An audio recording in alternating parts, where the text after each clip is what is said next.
Você é professor, mano? Que você conseguiu ensinar, o cara não é treinista, não, vou te explicar. Inclusive, quem não viu o episódio do Tamir ontem, a galera que tá aqui, que veio pelo Ilha, tudo, velho. Tem um episódio do Tamir que aconteceu ontem, que foi bom pra caramba. Acabando esse daqui, você já vai pra assistir o outro episódio.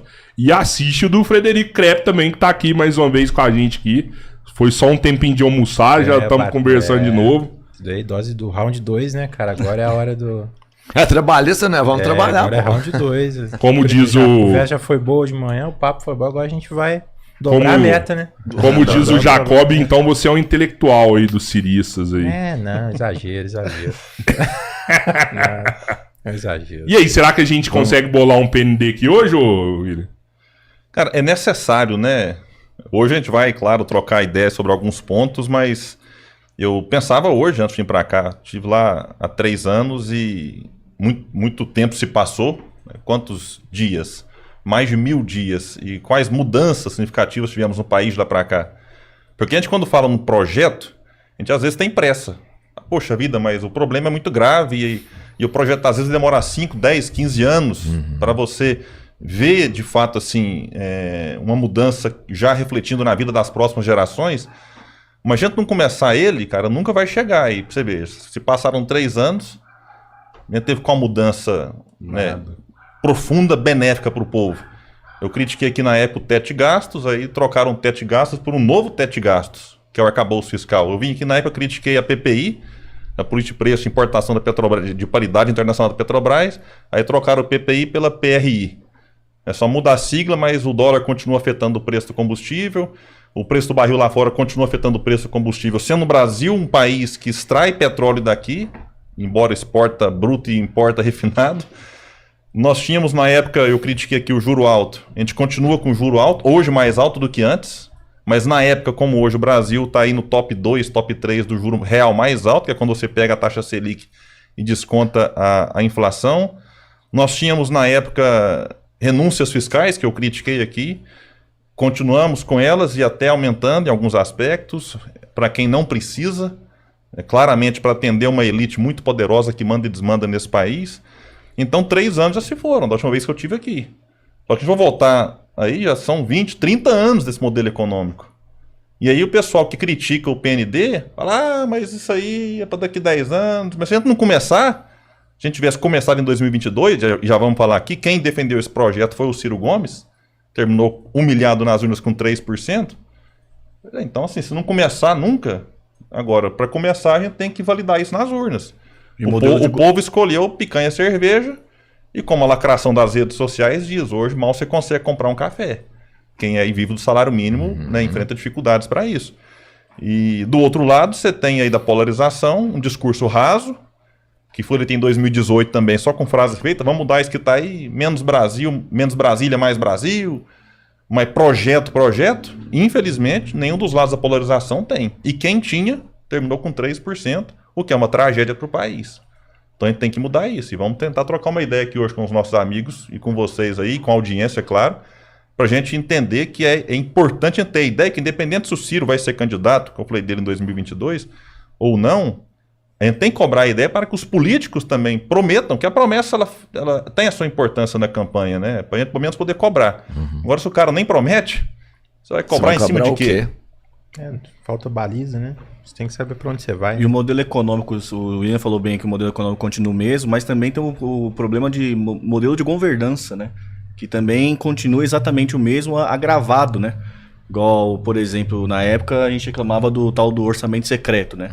Que estava na casa já dos 30 bilhões. Agora continua o mesmo, mais legalizado, vamos dizer assim, e já está na casa dos 56 bilhões. E é importante dizer que isso tá ferindo, tá matando o sistema democrático brasileiro, assim, né?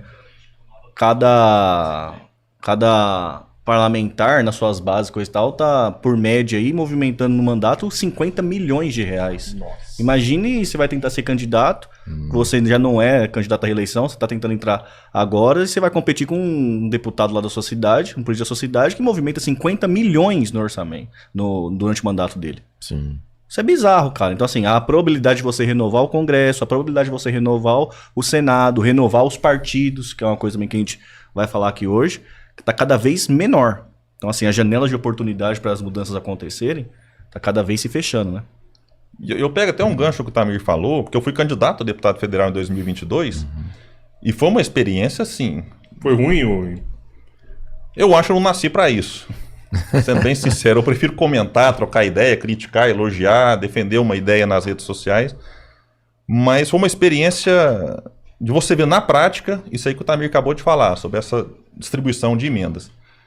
Eu chegava numa cidade, e aí você chegava lá, né? Você, com mais uma pessoa que trabalha com a gente, para ajudar, entregar santinho, pedir voto, conversar com os comerciantes, com as pessoas na rua, ouvir o povo. Aí eu chegava na cidade e via lá, cidade pequena. Aí eu começava os carros com como é que chama? Citru atrás lá. Prefeito fulano apoia o candidato Beltrano.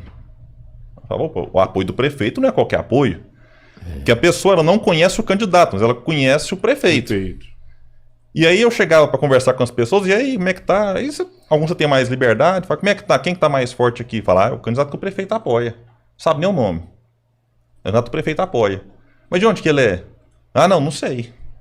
Não sei de onde. O que ele defende? Não, também... Ah, mas o prefeito apoia, né? A gente vai dar um voto de confiança aí, porque diz o prefeito que ele tá sendo bom para a cidade. Aí você vai pesquisar depois, aquele candidato apoiado pelo prefeito mandou X milhões de emenda para aquela cidade.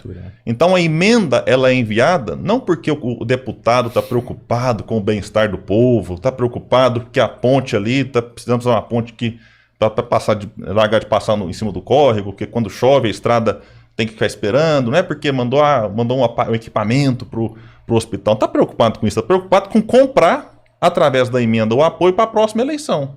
Simples assim. E o prefeito, querendo receber isso para ficar bem com a população, opa, faz a barganha. Então, peraí, se você mandar a emenda X, eu te apoio. É assim que funciona. E aí a renovação política, como foi o meu caso, você chegar com a cara e com a coragem, falando de proposta, de ideia, sem preocupar com lacração em rede social, sem entrar em polêmica, de pôr peruca, de não sei o quê, de fazer escândalo, de invadir hospital. Para quem quer fazer esse tipo de campanha, como eu me propus a fazer, a renovação é praticamente impossível e ficou mais difícil no governo Lula, porque não é uma questão de opinião. O que eu tenho que deixar claro é isso. Você, lulista que me assiste, você, bolsonarista, vamos deixar de lado o político de estimação que vocês adoram. É uma questão de um modelo que prejudica o povo.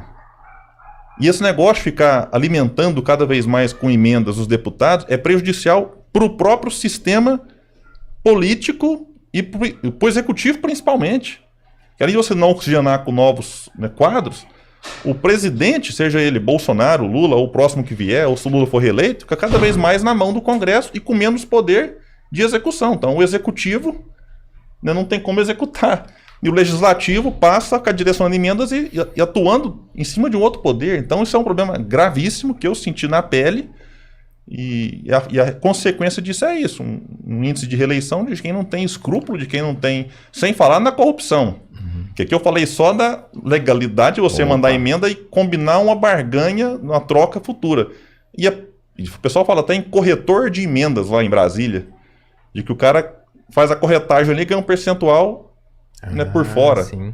10, 15, 20%. Então manda 20 milhões, 4 milhões é pro corretor. É pro cara que intermediou, fez a ligação. Prefeito, deputado, empresa que vai receber e embolsa 20%. Então é muito grave o que está acontecendo no Brasil, independente de quem está ou estará na presidente, tem que cobrar mudança, porque do jeito que está é o fundo do poço. Mas você não tem um fundão eleitoral para equilibrar algumas balanças, para te ajudar na sua publicidade? Tem o fundo, só que aí é outro problema.